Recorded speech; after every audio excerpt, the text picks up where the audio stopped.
this morning I hadn't verified with my boss what time I should be there, and so I woke up at the usual time, and I kept texting my boss to see what time she wanted me to be there, and she didn't respond for about an hour, and then she said 10 o'clock would be fine.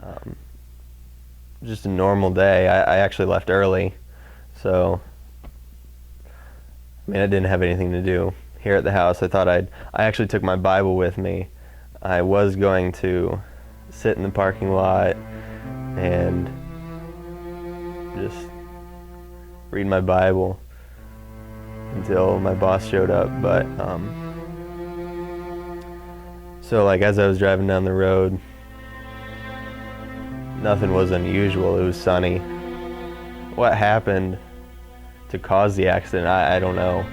One second I was driving along on the road, and all of a sudden I was off the road heading towards a tree.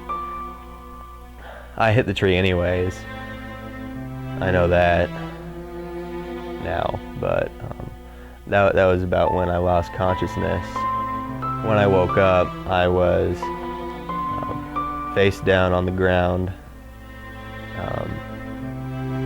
I looked up. To my left was my Jeep, and to my right was the road and the tree. After I woke up, and I knew that it wasn't a dream, and I knew that I was alive.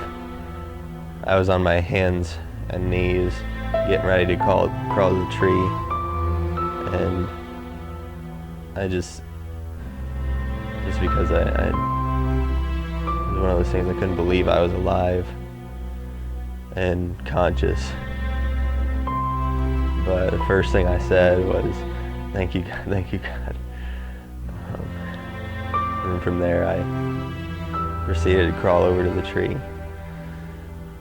lean up against it,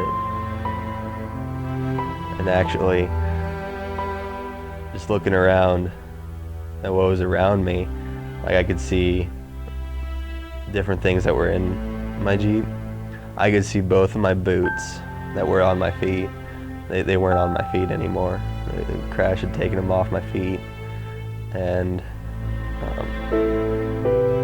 I don't know if you want to put this in the video, but I told my mom that I crawled over to one of them, and like by this point I knew that I could feel that my foot was wet, and I knew that it was blood because it was a car accident and I wasn't in a river or anything. But I picked my boot up and I looked inside it just to make sure my foot wasn't in there. 'Cause, I mean, neither of my shoes were on. All I had was socks. From there, the guy who owned the property came over. He started talking to me, told me the ambulance was on its way, and I lost consciousness again until the ambulance showed up and started putting me on the board. But I mean, now I know that I had a piece of the Jeep stuck in my ankle. The tendon on my knee was lacerated 75%. And I had a vertebrae fractured, and aside from a couple scrapes and bruises, that was all that happened. But anyone who would look at my Jeep would assume that worse had happened. My back was the thing that hurt the most.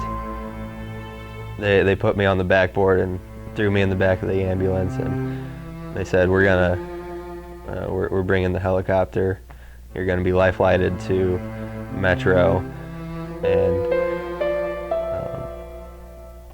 the first thought in my head was, you guys don't have to do that for me. I'm not, I mean, my insides aren't hanging out. My head's not bleeding. I knew my back hurt, my knee hurt, and my ankle hurt, but that was it.